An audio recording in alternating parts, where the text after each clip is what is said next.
I'm not sure when I'll get this video out, but it is a comical time in sneakers right now because Adidas is doing the most, but I love it. They are choosing violence at every turn, and not literal violence, okay? But they're standing on business. They're talking spicy, and I enjoy it. So let's start with the first time that it happened this week. So at the Footwear News Awards, we had that occur. So if you were not aware, the Samba won the Sneaker of the Year. And I'm sure some of you are going to say, I don't understand.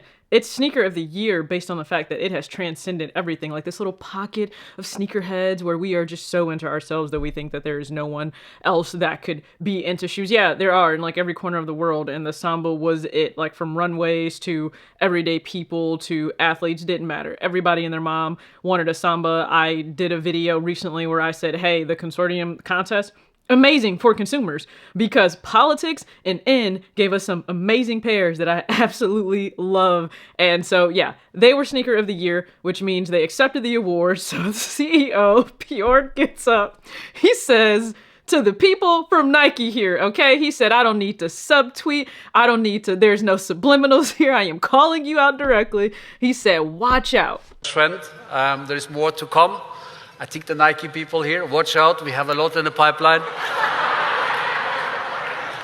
Now, I know some people are saying, oh my goodness, like why would you poke the bear? Why would you do that? But like you guys don't have a problem when people are like not backing down in sports, right? Like you guys don't have a problem when Kobe went directly at Jordan and didn't think any less of himself.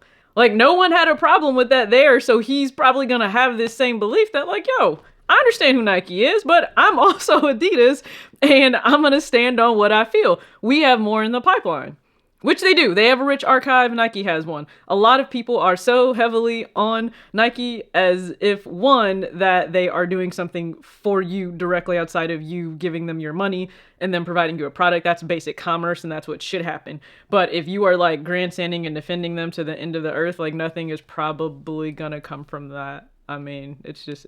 quite possibly is not. Also, let's step back objectively. I can at least say from my own time as a consumer right now, the pairs that have had questionable quality and I've sent back have not been from Adidas, okay? They've been from Nike, actually specifically Jordan. So apparel always hits for me so much. Like, and if you have not caught the video I did on the brand new Jordan Sport line, go ahead and check that out. But then also I have another one on lifestyle. I don't know if it's out yet, but if it is, the link will be in the description box, okay? Appreciate you. So clothing always delivers for me. Shoes, it's hit or miss. It's questionable. How many times are you all complaining as well about 200, 210, 215, 225, 250, and it's a little under the value of maybe what you expected for it, okay? That's all I'm saying. Like, let's be for real here. A lot of you have already complained about the things you're seeing from Nike, seeing from Jordan, and lack of innovation and lack of things that you really want. And then when they bring things back, they're like changing it, and it's not in a good way. It's just in a way that nobody really asked for. But then the quality of the cushioning and the midsole is not going up. So you're getting the same tech from the 80s and the 90s, but they're charging you more money. Just gonna throw that out there. So Adidas, they said, hey, it's time to get spicy. Got this award. I like it, okay? That spice is good. It's good for competition. Also, maybe it will spark something in Nike. I don't know. They've already, shook up some positions. Maybe it will spark something, right? Like, I don't know, less plastic on the pandas or just delivering more innovation outside of just running. So I'm all for it. Now, of course, Jordan Brand wanted to fire back because they too were at the awards. So Jordan Brand chairman, he said, to the brands that and folks that kind of called us out earlier, bring it on. We're ready for you. We're ready for you. We're ready. I would expect you to be. Listen, it's competition. You're at the top. I would expect you to be ready for whatever. Now, go ahead and deliver and stand on that outside of collabs. That's just what I'm saying though. Like, stand on that outside of collabs. Like, just with GRs, just deliver. Okay? That's all I'm saying. As a consumer, just let's bring it. This is great because if you guys want to try to outdo each other, what I would hope is that the value that is there for those shoes, it's great for consumers. It's great for us. That's what I would hope. Now, the unhinged part before we get out of here, I'm not sure who's running this Adidas account, right? I am not sure, but what is funny if you're on Twitter, it's this whole exchange with Kevin Durant. So, as you guys know, Anthony Edwards has his Adidas model that came out, and it said, "I want to see KD put these on one time." Right? That's what Anthony Edwards said, which you like respect. Like you want to see KD put it on. Respect. KD said, "Won't ever see me put a big toe in these MFers." Yeah, that toe was on the line, and then you didn't. Yeah, you didn't make it. Okay, so we remember the whole toe thing, right? Well, there was some clapback from Adidas. Now, I really hope nobody that is running this account gets in trouble just because, like, even though it is unhinged and some people are saying this is probably going to be so super, like, unprofessional, it's still funny. So Kevin Durant said, "Won't ever see me put a big toe in them MFers." Adidas said, "You dusty, about to retire soon anyway."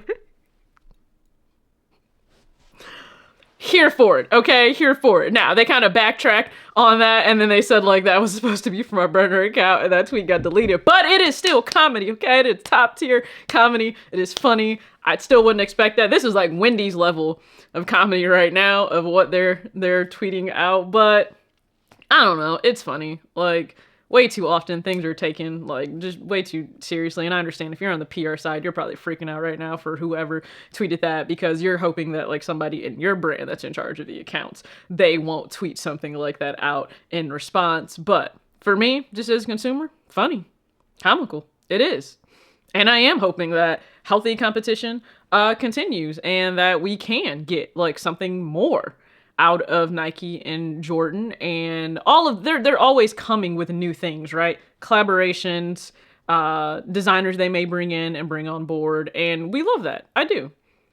I will say that in terms of value though, and the execution and the pairs that I've picked up this year, I'll have to do a count, but I don't know that there are many Nike pairs. And the Nike pair that I absolutely positively love that I picked up, it's the Invincible Run 3. So again, it's performance and it delivers because it's a running shoe. Yeah. So go ahead and comment your thoughts below on this this hilarious time, the exchanges that we've seen, whether at the award show or on Twitter. Be sure to catch my recent video where I give you my thoughts on the Jerry Lorenzo GQ interview. He's done quite a few, and there's a lot of commentary and opinions out there right now on Fear of God Athletics dropping for the experiences that they have right now, atmosphere experiences in different parts of the world, but then also will release globally. So I'll have my second video up very soon, maybe before this one goes up. Thank you so much. As always, act your age, not your shoe size. Peace.